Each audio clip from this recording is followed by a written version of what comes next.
What is up, everybody, and welcome back to the Triple H podcast Happy Hour Hoop, presented by our sponsor, Win Streak.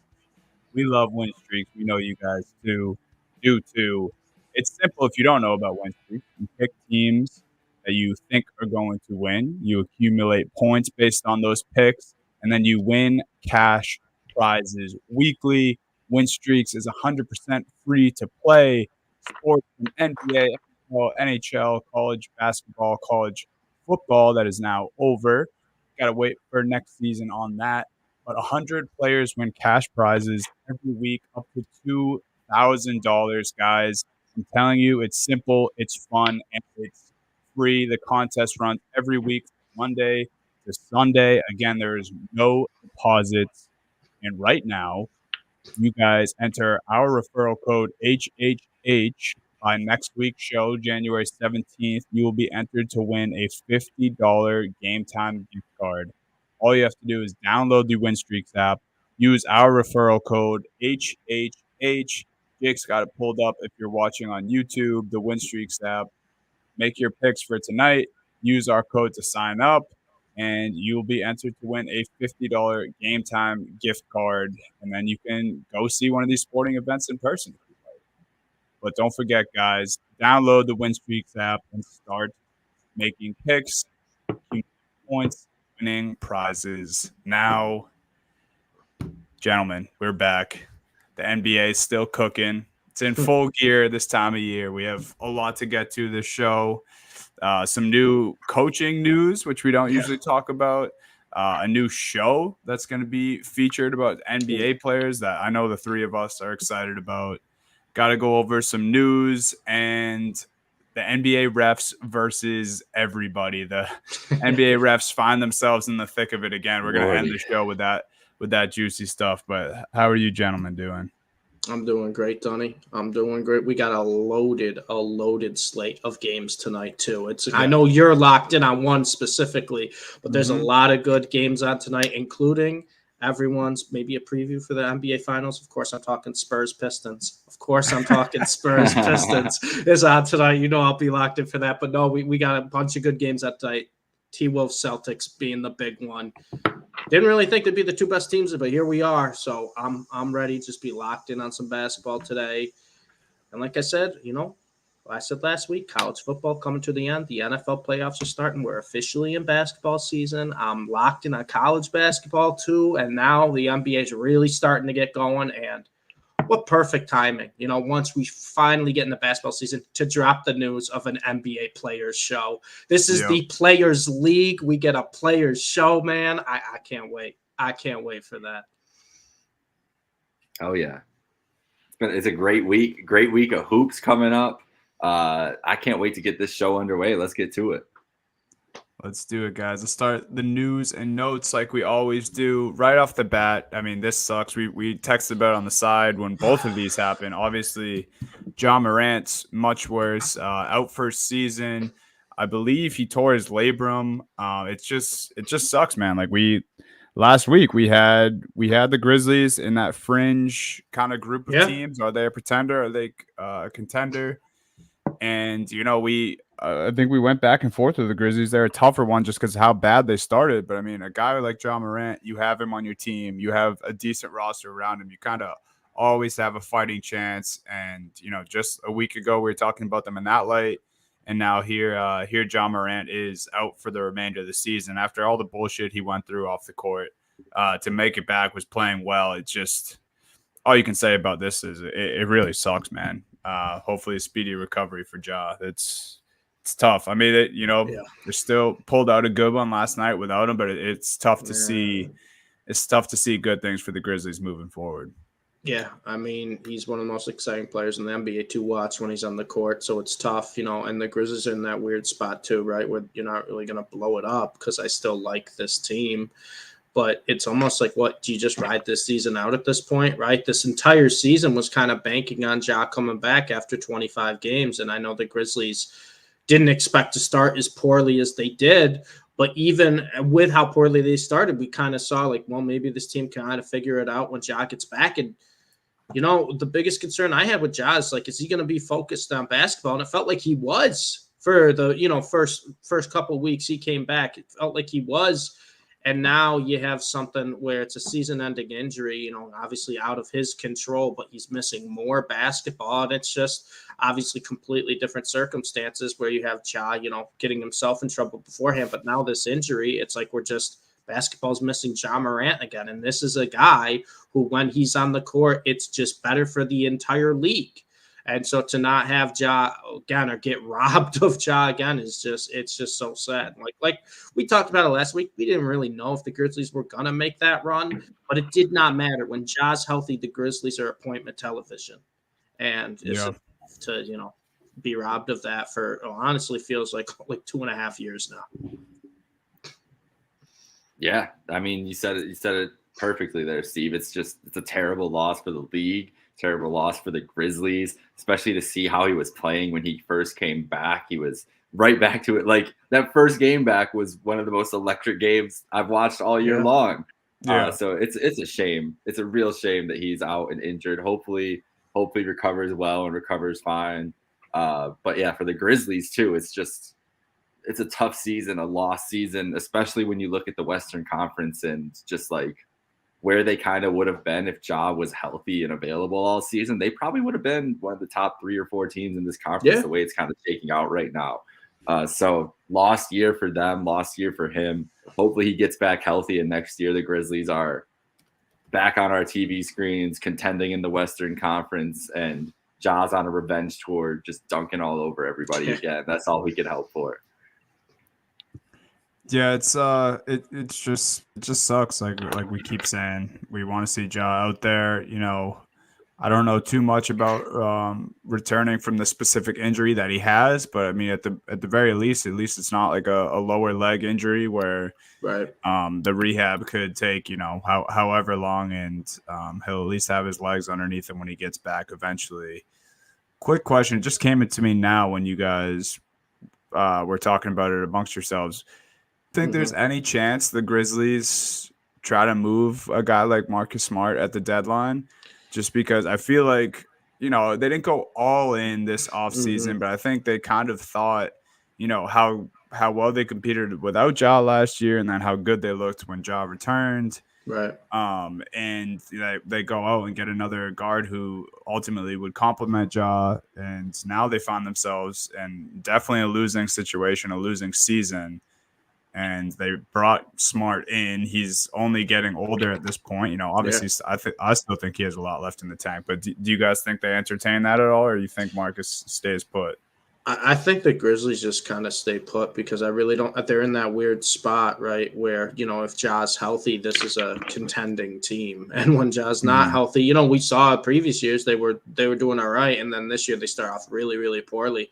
I don't really think it's a spot where they want to make any moves, because I don't think they're going to be a team that's going to really try to fight for the playoffs. And I also don't think they're a team that's going to blow it up or want to trade players like that, because Josh should be back next year. And they still have a really good core with this team. And so I would just kind of stay put where you are, consider this kind of maybe a lost season, see what you got out of some of your younger guys, maybe just kind of see what you got out of these guys. Smart's been playing kind of well lately too. Yep. So if you could get a good deal for him that helps you for the future, sure. But in my mind, I think this is just like, all right, like just unlucky. Like our star player, Hart's oldest team got hurt. Unlucky. We still got a lot of good, talented players on this team. We're just going to kind of play basketball this year and see where it goes. I don't think you hit the panic button, and I don't think you go like, oh, we got to really like do what we can to start winning games. Just throw your lineup out there, and what happens this year, and kind of focus on next year. Yeah, I think that makes sense. It seems like other guys, even, I don't know if you guys caught it, but Smart hit like a ridiculous 3 with a dislocated finger last night, and like didn't even notice until he was running away celebrating, and like had his hands up and showing the 3, and one of his fingers is just sideways. Yeah. And Desmond Bain and him kind of had a moment at the end of the game, and that was kind of like the first time I was like, oh damn, maybe Memphis loves Smart, like how Boston did, and the guys are buying in. So I don't know. I didn't really necessarily believe that, but I just, they are in a weird position more than anything where they just no one expected to lose Job. If anything, they were waiting patiently for him to come back after the suspension, and then this kind of blows up in their face. But yeah, I'm with you. I don't know if they make any moves. These next two guys, I can group them together. It's a little better news, not good news, but better. Haliburton will be reevaluated in a couple of weeks with a strained hamstring. He did this the other night against my Boston Celtics. He fell in like a weird split position. So weird, man. It was just like awkward more than anything, and even like the way he had to get carried out.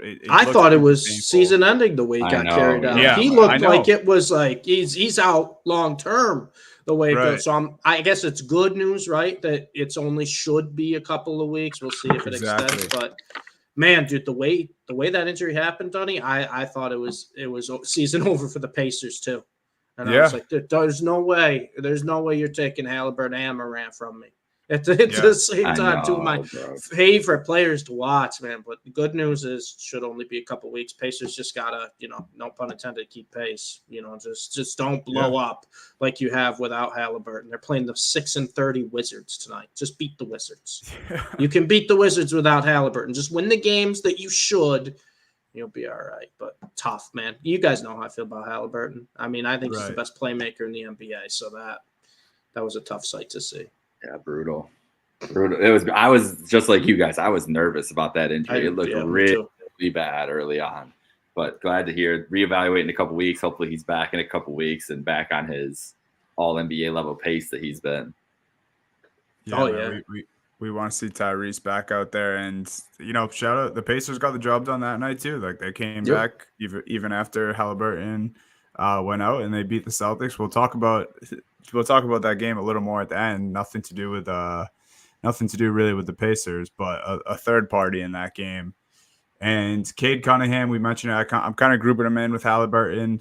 He has a bit of a knee issue. I just think it's knee soreness is what they're calling it, but he'll be reevaluated in a week. So I think, judging by the reports, I would assume Haliburton's out a little longer, it sounds like. Yeah, I would think so. And Cade, maybe he could return in a week when he gets looked at. Don't rush him back. Don't rush him back. There's no reason to, I guess, right?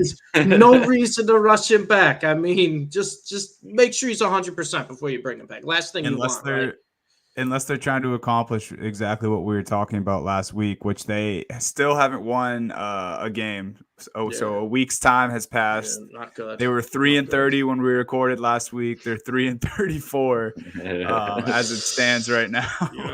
So they dropped 4 straight since the last time we recorded. They're playing closer though. They're playing a little closer now. Yeah, Steve's probably got the right idea though. How about we don't rush Cade back and let him get healthy if this is what the Pistons are going to look like. Embiid, kind of similar. I think he just has the knee soreness going on. A little concerning though if you're Philly, right? He dropped the games around the holidays, came back, wasn't practicing. Now he's out for tonight's game against Atlanta, I believe. And we're getting close, right? We're getting close to that mark. We talked about it last show. Yeah, I think there's 9 more games he's able to miss. Obviously, if he's actually injured, he's going to miss more than that, if need be. But this, everyone's talking about Embiid is right up there in the MVP conversation again. He's right up there in All NBA, which he'll almost definitely secure that if he is able to beat this threshold with the 65 games that you have to play.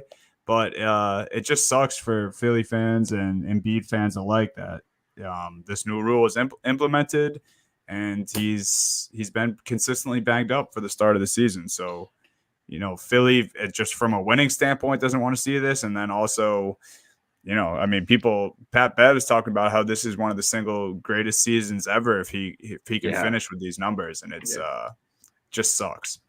I mean, if I'm Philly, man, I think you got to look at the postseason. You don't want to play this guy too much. If he needs to sit out 9 more games and not win an MVP and focus on the playoffs, and that MVP happens to go to a point guard on the Mavs, that should be okay by Philly fans. Embiid got his MVP. Focus on the postseason. I think this team has the best chance to make a run than previous Philly teams. So focus on the postseason. Let Luka get his MVP, and let Embiid make sure he's 100% before the playoffs. Something hilarious that I forgot to text you guys last night. I've turned on for about like a little bit of the first half. I was watching Grizzlies Mavs last night. My girlfriend was over, and she does not watch any basketball. Takes one look at Luka and was like, "I don't like that guy."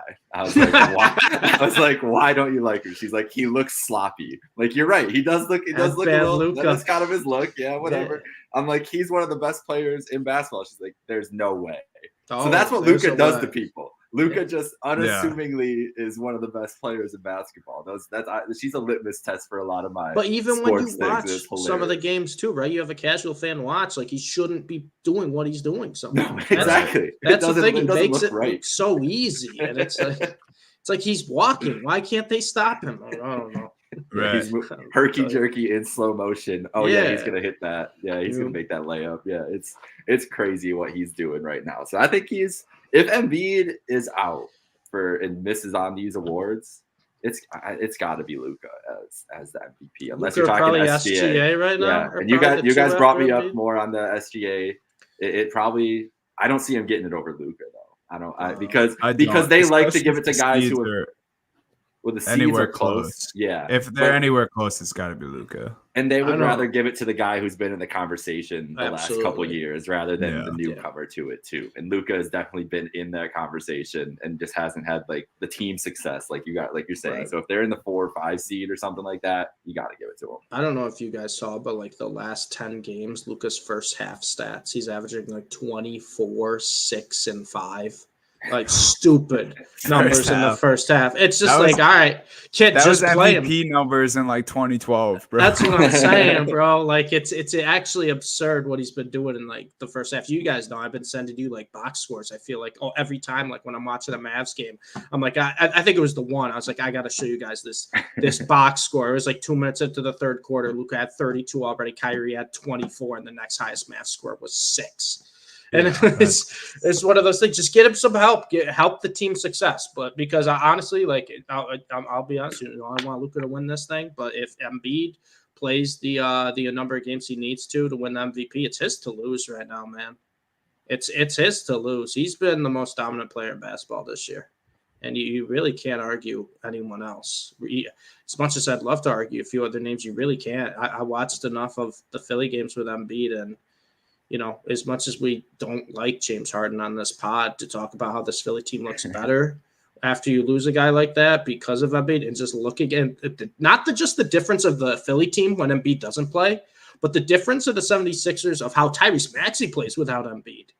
It looks like he's not even a star. Yeah. Like he looks lost. Like Embiid just helps so many guys around him, and that's big for me in an MVP too.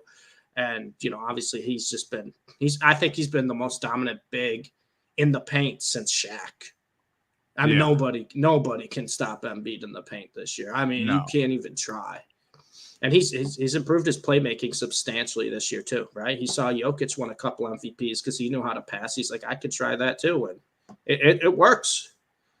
Yeah, I don't think before this season we saw Joel, doing one-hand passes from the perimeter, and you kind of see it on a regular basis now, and it's something, man. I mean, when these guys, how good they are at what they do, put their mind to something or try to open up a new part of their game, it's seamless to some of these guys at the top of the league. And Embiid is definitely one of those guys. And it's crazy we were talking about, SGA, Luka, Embiid, Jokic is the next name. Giannis is probably the next name after that. These are all international guys. This is all international guys who are, it's probably going to be one of those guys who win the MVP. And if we did USA versus international, we get dusted right now. Yeah, USA would get dusted. I didn't think I'd ever say that about the NBA, but it's true. I mean, who goes up against that 5? No. For the US, who's going up against that 5? It's not great. And We our don't have five the that we do names. put up does not have the youth on their side. I mean, Mm-mm. probably our only young guy that we'd put on that team would be Tatum, right? The Yeah. rest would be like KD, LeBron, Steph, Kawhi. Anthony Edwards, right? You probably put him. Edwards. Yeah. Davis would be doing a lot of heavy lifting in that game. A lot of defense from Anthony. But it'd Davis just be hoping that like LeBron, Curry, and Durant play like they do in their prime. Yeah, like they please. But so that all that being said, league's in great hands. Speaking of hands and throwing them, Draymond Green is returning to practice. He's back at practice this week. The return for him is TBD, I guess. I don't think they've targeted a date, but I mean, Donnie, you know when it is. As soon as we end this podcast, that's when the return's going to be announced. Yep. We talked about this before. We know when the return is. It's probably going to be in about 40 minutes. Yep. Woj is going to show up on NBA Countdown and be like, Draymond Green will return to action tonight against the New Orleans Pelicans. Yep. We kind of break news every show. It just gets broken. Kind of. Yeah. Directly after we record. You know what? Let's just start taking chances at this point. Let's just put stuff out there because it's going to be announced after the pod anyways. And then we're like, we had it 30 minutes before Woj. What are you talking about?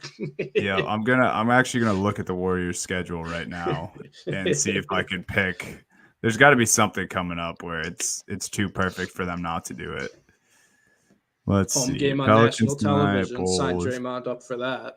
Oh, it's going to either be Saturday, January 13th against the Bucks, or the 5th, or Monday the 15th against the Grizzlies.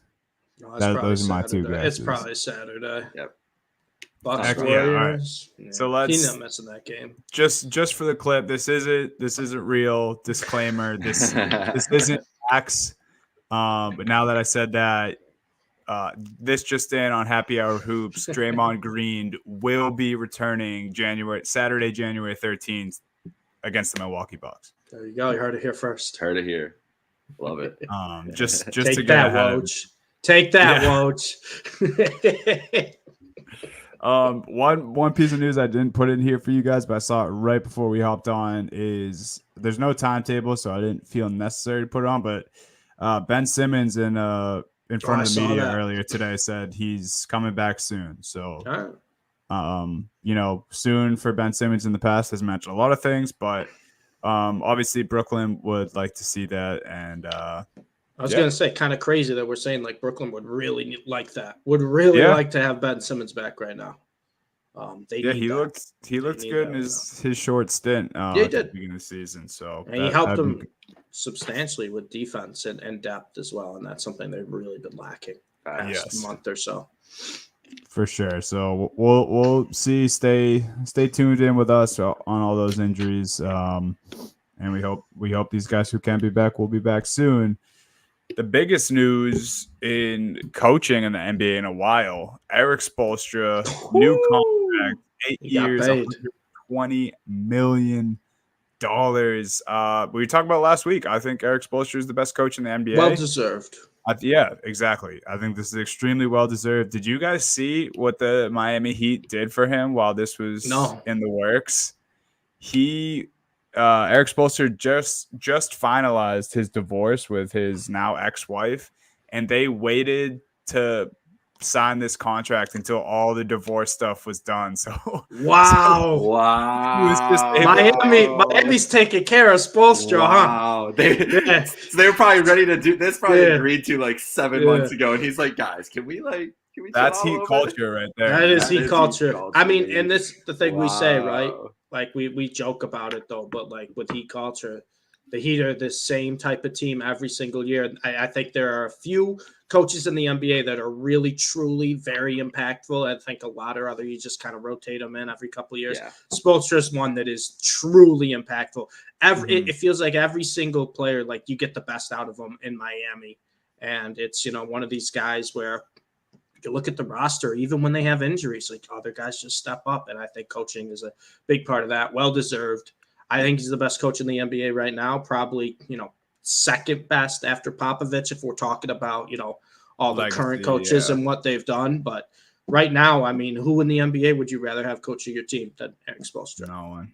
Right. Yeah, Spoelstra's awesome in that regard too, just because I feel like there's so many coaches who are good coaches because they know how to address the players, they have a good demeanor, or they speak good in front of the media. He has all that, and then if the Heat needed after timeout play, like Spoelstra, you can count on Spoelstra to draw it up. If they need to adjust and change their defense 3 times during a game, like it seems like that's seamless, and he has the guys doing it, and he knows what sets to put them in. He knows which guy, whether it's Hero, Bam, or Butler, to play through against certain matchups. And I feel like a good coach in the league today has like 1 or 2 of those things, and Spoelstra just kind of has the whole package in that regard. And yeah, I mean, nothing else you can say other than he's deserving of this. I saw a note that this might mean even more money for Steve Kerr when he's due for his extension. Crazy. Yeah, and I was curious because, like, Steve, I feel like the way you said it, like Steve Kerr came to mind when you said other coaches. I thought you were going to go this way, but you said they can either kind of be like swapped in every 2 years, or they have a guy like Steph Curry on your team. It's like, do I think Steve Kerr is a good coach? Like at some point, I have to say yes, he's a good coach because all of the success isn't 100% because of Steph Curry, but just think about also the teams. Players like him too. The players want to play for him, which I think is important in the NBA. You need to have those guys want to play for you. So, like, do I think Kerr is deserving of big money as far as NBA coaches go? Yeah. Do I think he deserves more than the contract Eric Spoelstra just got? No way, man. Nope. And I agree with you. I just thought that was crazy that like immediately Spoelstra gets paid, and we just again go back to talking about Steve Kerr, and it's just like, think about the teams in recent years that Spoelstra has brought to the NBA Finals, and the teams that he's taken down in the Eastern Conference, and compare that. Obviously he's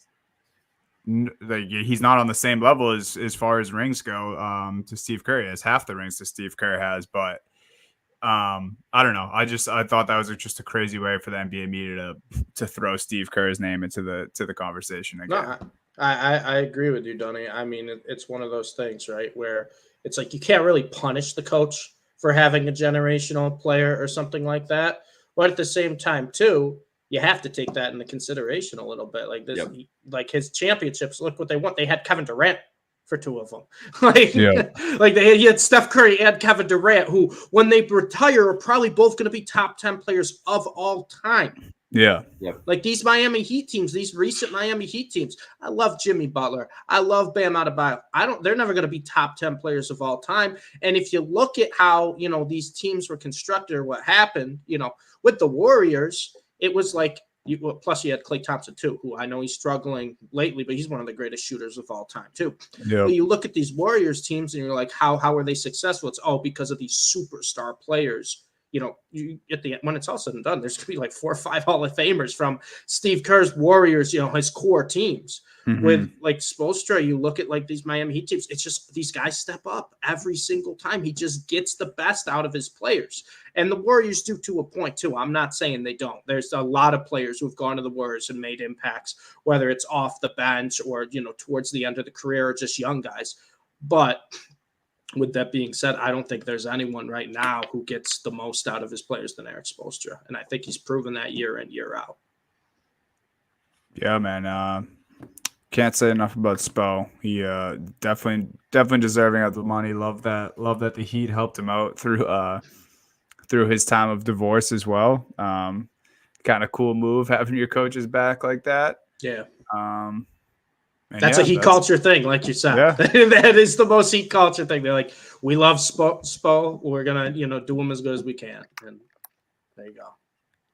Yeah, it's awesome, man. And what maybe this will only motivate the zombie Heat even more, probably. So I'm sure we'll just see them continue to climb the standings as the season goes on here. Oh yeah. Other news today that just came out.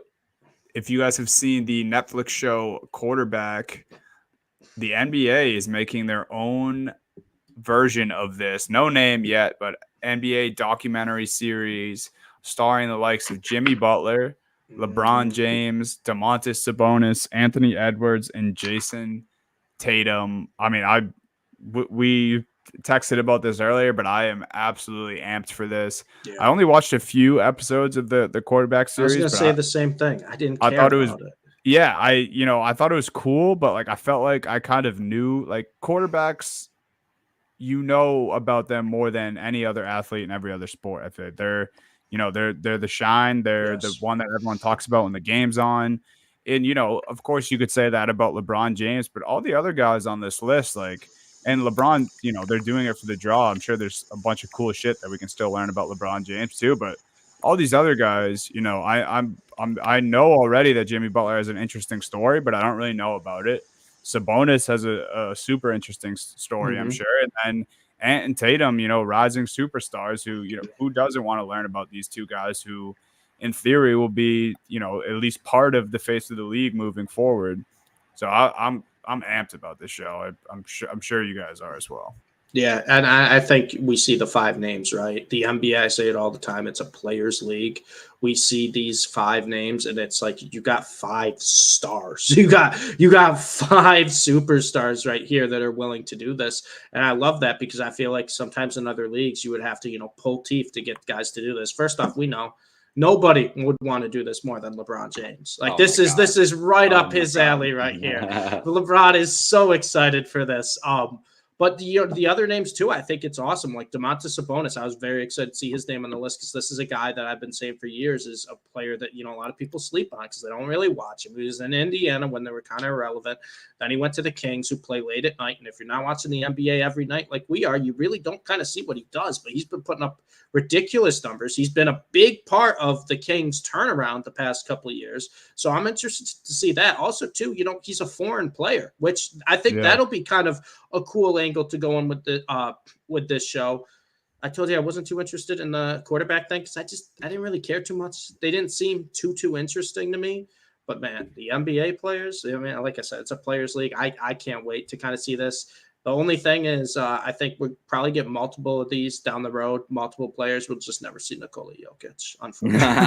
As much as I want to. I know, as much as I'd want to. I think that might be the only NBA player we'll just never see. But I'm excited, man. That's hilarious. Yeah, Jokic is never, ever doing one of these. That's for sure. That's so funny. No, this is going to be great. And like you guys said about the quarterback show, like it was Mahomes, Kirk Cousins, and Marcus Mariota. Like exactly. This is a different level with the 5 that they selected here. You got, as the guys all you mentioned there, like LeBron being in it.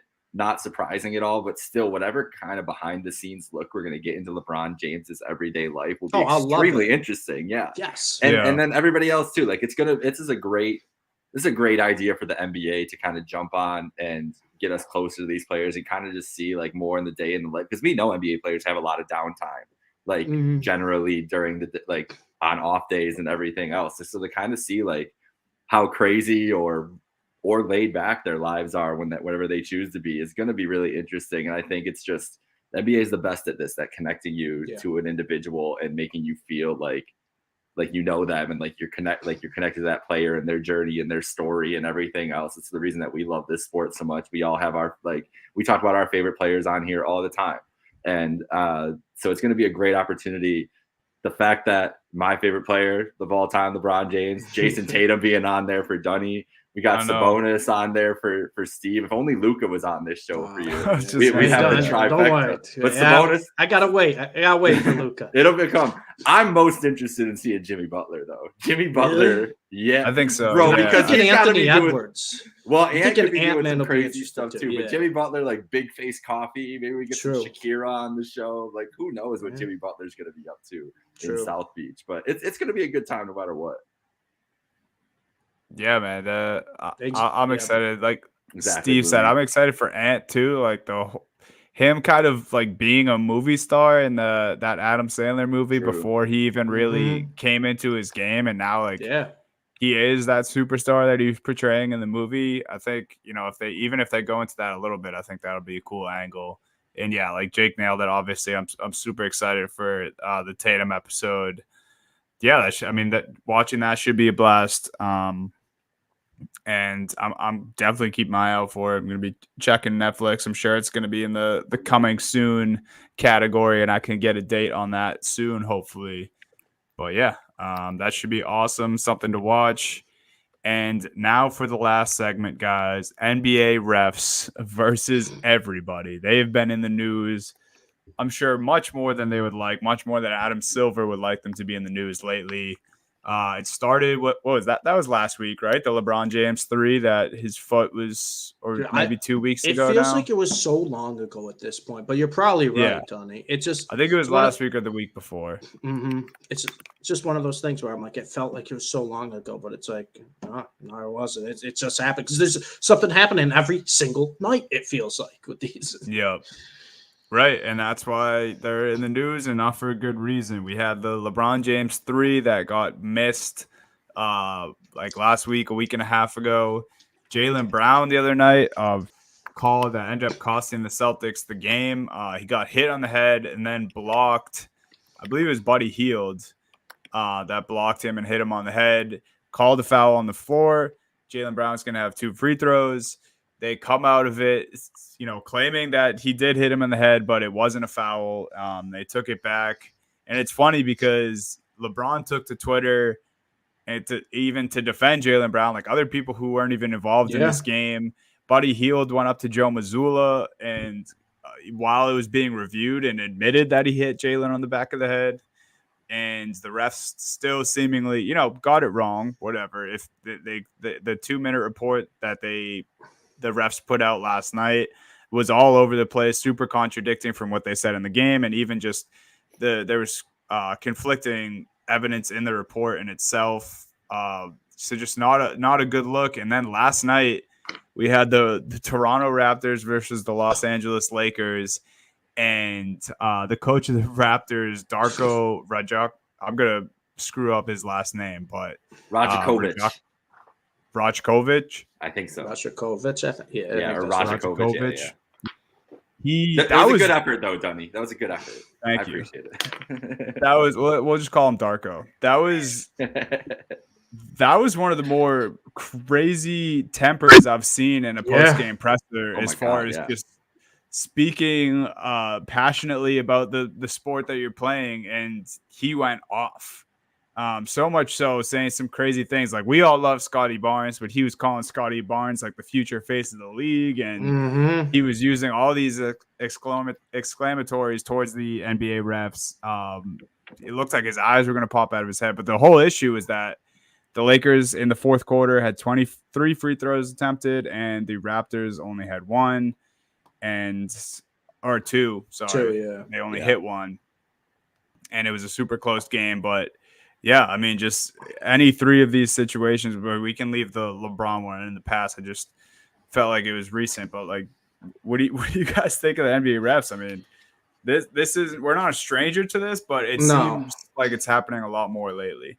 I think there's a couple of reasons why it's happening. And I think the first one, and I know people are not going to want to hear this, but I think it's partly the players' fault because we have superstars. And I'm not talking just, the stars in the NBA. I'm talking superstars, faces of the league, complaining every single time they don't get a call when they think they're hit.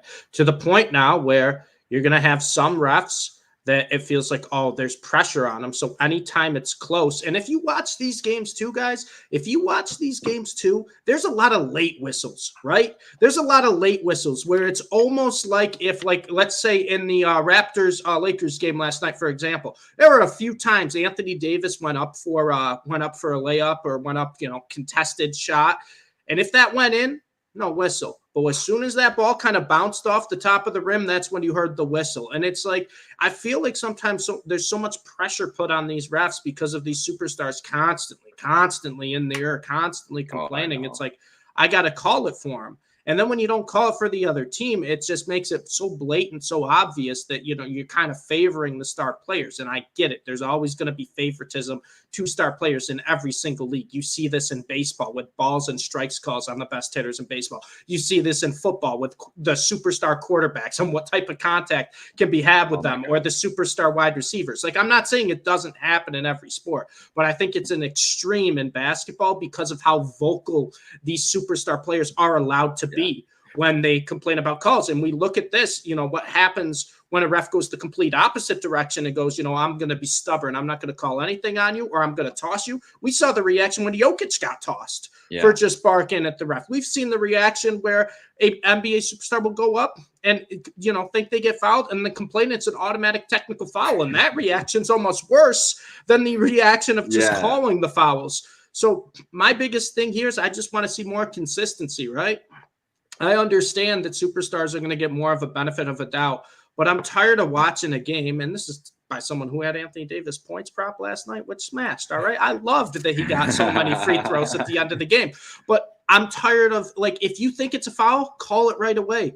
I think that's part of the reason why Darko got so upset. It's was like Anthony Davis or LeBron would go up, they'd wait, the ball would hit the rim, it looks like it's not going in, here comes the foul call. Yep. And it's just and then they're not calling on the other side, but you're calling fouls on Emmanuel Quickly where he fouled out of the game, which probably could have impacted the game because he's been fantastic since he's been on the Raptors. But it's you're calling these ticky-tack fouls on him, but then, Scotty Barnes goes up there, looks like he gets mauled and there's no whistle. And it's just you got to have more consistency here. I'm tired of the late whistles. I think that's one of the big fixes is if you got to tell the refs, you're either going to call it right away or you're not going to call it. They're not perfect. They're going to miss calls. But the late whistles and the, discrepancy in free throws when a superstar is playing on one team versus a team that has a bunch of other guys that aren't truly superstars. And I'm not saying Scotty Barnes, Pascal Siakam aren't stars. I'm just saying they're not going to get those types of calls that a guy like LeBron gets, Kevin Durant gets, Jokic, Luka, Embiid, etc. And not in LA, that's for sure. Exactly. And especially on the road. But my biggest thing is I just want to see more consistency, and I'm tired of the late whistles because I think that's where the big issue is, and I think that's where the coaches and the players get pissed off because you'll have a shot missed, Anthony Davis' hands goes up in the air like I got fouled, and then here comes the whistle. It's no, don't blow the whistle because the star says they got hit. Blow the whistle for what you see in the game. And if you make a mistake, then so be it. But don't try to overcorrect yourself because that's where the real issue lies. Yeah, it's kind of like with the replay too. What happened, it's different. It's a little different than what you're talking about, but they spend so much time looking at the Jalen getting blocked and hit on the back of the other night, which they call the foul on the floor, and you can clearly see he gets hit, but then they spend nearly 5 minutes looking at it just to say, "Oh no, we were wrong." It's I don't know. I think a little consistency from the referees, and I'm with you, Steve. I think the players are partially to blame. Just how much complaining they can do, the arm flailing, all that stuff. How much they can get away with too. And it's so much worse in the NBA. From the most basic point of the fact that these calls result directly into points. They literally directly send people to the line and give them free opportunities at points. When you're talking about in football, you could call a pass interference or not call a pass interference that you thought should have been called, but that doesn't mean it's going to, you don't know what could have happened on that play or a hit to a quarterback. Yes, you might get 15 yards on a weak call, but that doesn't mean you're going to get a touchdown out of it. You're sending Anthony Davis to the line 12 times in a quarter or whatever. He's a 70% free throw shooter. He's gonna, that's 10 free points, 9 free points for this team in a game that comes down to the wire. It's so much more. Has such more of an impact on the game when these calls kind of happen like this in a game, and it's it is crazy to see how much it has. It hasn't really it hasn't really gotten better since they've put an emphasis on flopping or anything. I feel like they've tried to do all these different things. Yeah, I think it's gotten worse because I think, like you said, the players are now in everybody's ear, and that's gotten more than selling the call with your body. You sell the call by yelling it or getting into somebody's face, and they're like, all right, yeah, well, we're not going to take this abuse all night. We're just we'll either give you a call or won't give you a call. And then that's the way it goes the rest of the night. It's a shame to see, but it is how you have to consider it every time you tune into a game, especially a big time, a national TV game or anything else, or a game with the Lakers involved. Usually there's going to be some kind of bias that you see from the refs. And it right away, and you're like, okay, well, this is what I have to deal with for the rest of the night. I have to watch this game with this in the back of my head that the refs are going to call this a certain way. And it's annoying. But that's my thing. It's like, I know they're going to call that way. And I know Bloomy said there's star bias. And I completely agree. There's star bias. There's star bias across every league. But my biggest thing is that I'm tired of the refs being unsure and then being like, oh, it's a star, I'll call it, right? That's where my issue is. If there's star bias and you're like, all right, like, you kind of know going into the game that LeBron's going to get a little more calls than someone else if it looks like it's a contact layup, sure. I understand that. I get it. It happens in every league. However, I don't want to be watching a game, seeing LeBron go up the first time, little bit of contact, no call. He starts yelling at the ref. And then the next time down the court, same exact amount of contact happens and a whistle's blown. Right? Mm-hmm. Like you got to be consistent, because if you're not consistent, then players are just going to take advantage of this, and that's just going to piss more people off, because like, why didn't you call this, but you call this now? And that's what I saw at the end of the Raptors-Lakers game last night. And I hate keep bringing that up, but I watched that game, and like I said, it benefited me because I got the points for Anthony Davis. But it was crazy how many times, and it just took one or two times for LeBron and Anthony Davis to complain in the third quarter, I think it was, and then in the fourth quarter, how many times Anthony Davis would go up or LeBron would go up, and you would not hear the whistle until you'd see the ball that's not going in. And it's like, dude, it's like you either call it right away, you don't call it at all. That's kind of what I was gonna say. Like, even forget the outcome of the game, forget that the discrepancy was so big, the 2 to 23 free throws. It's like one team shooting 23 free throws in a quarter is just bad for the product in general. Agreed. Like, you don't that slows down the pace, especially a fourth quarter of a game that was seemingly close. Like, it was a competitive game. There wouldn't be this much outrage from the Raptors coach if it wasn't a competitive game. Just at the very least, you're just taking away from the pureness of the actual game of basketball. And just even that can suck sometimes when they just keep sending one team or one player to the line. It's like this game has no flow. Now the other team's upset. You're handing out technicals. It's it can just spiral, and I think we've seen that a couple times this year. Definitely last night. I thought LeBron's comments were actually kind of funny. I thought it was how after the game they asked him about it, and he was like, "I thought they were fouling us, and we weren't." Like, it's just funny that like 2 days before that he was quote tweeting the Jaylen Brown non-foul, and he was like, "This is BS, man." Like, this. Went on a whole thing about how that was bullshit, and then he's on the good end. Which, like, what are you supposed to say if you're LeBron? And that's exactly. Like, I don't blame him at all. I just thought it was hilarious. And I think the style the Lakers played compared to the Raptors too, the Lakers were going to get more free throws at the end of that game than the Raptors. But my thing is, like, if you got to be consistent with it, because if you keep calling it like that on little stuff, not only does it like benefit the Lakers with the free throws, it benefits them the next trip down the court, because the Raptors got to play defense completely differently. Scotty Barnes, one of the best defenders in the NBA, fouled out at the end of the game. Emmanuel quickly fouled out. Like, you're having their star players in foul trouble. That benefits a team. We see this all the time in the first half, right? There will be a couple quick fouls, and next thing you know, a guy who's a key part of the team's rotations on the bench for the majority of the first half, because he's got 2 fouls or 3 fouls when maybe really only one of them should have been called. That changes the game too, not just the free throws, not just the guys, getting, into the bonus or whatever it is, but the players on the other end of the court getting in foul trouble when it really wasn't a foul.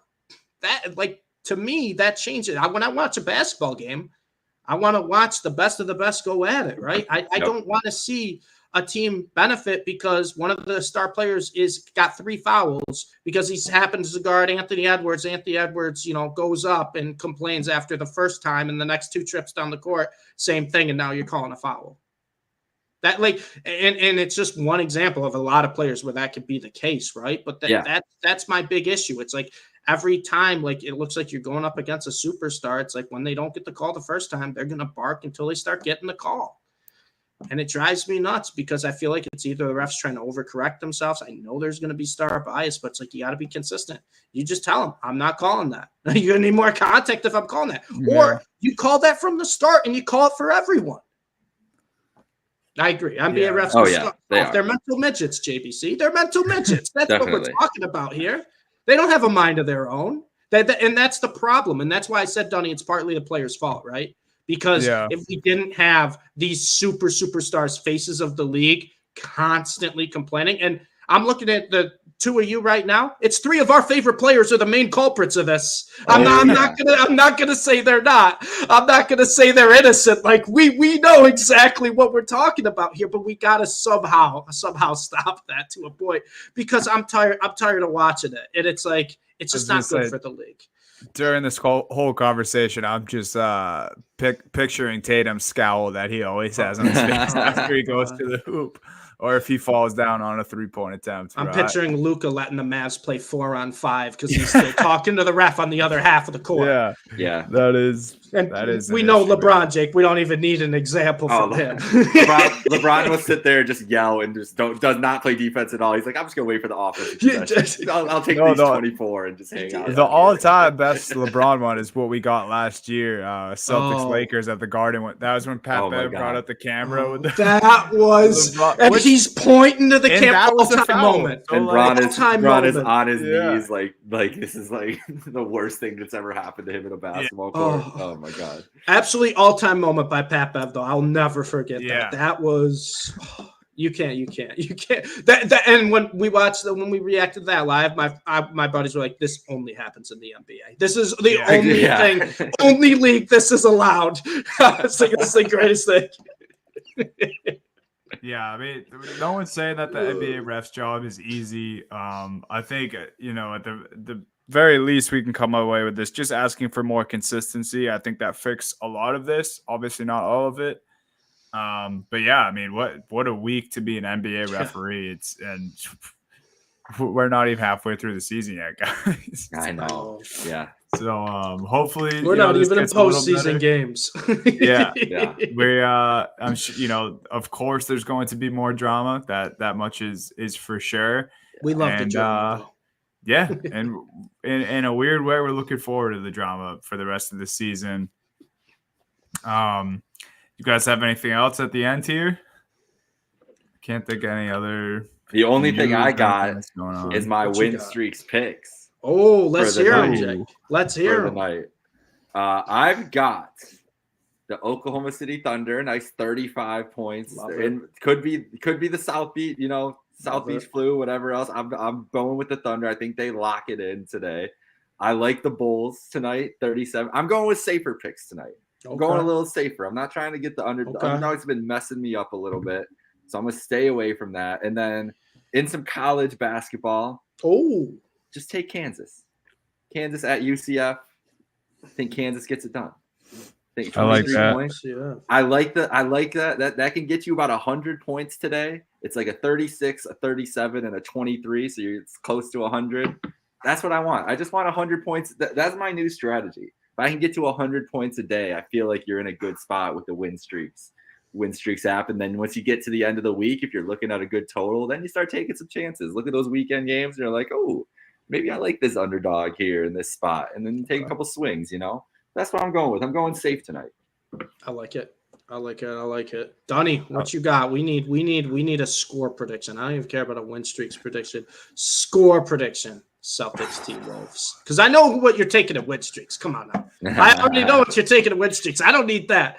I have one that would surprise you, but I will give you a score prediction. I think the Celtics win this game against the Timberwolves 117 to 106.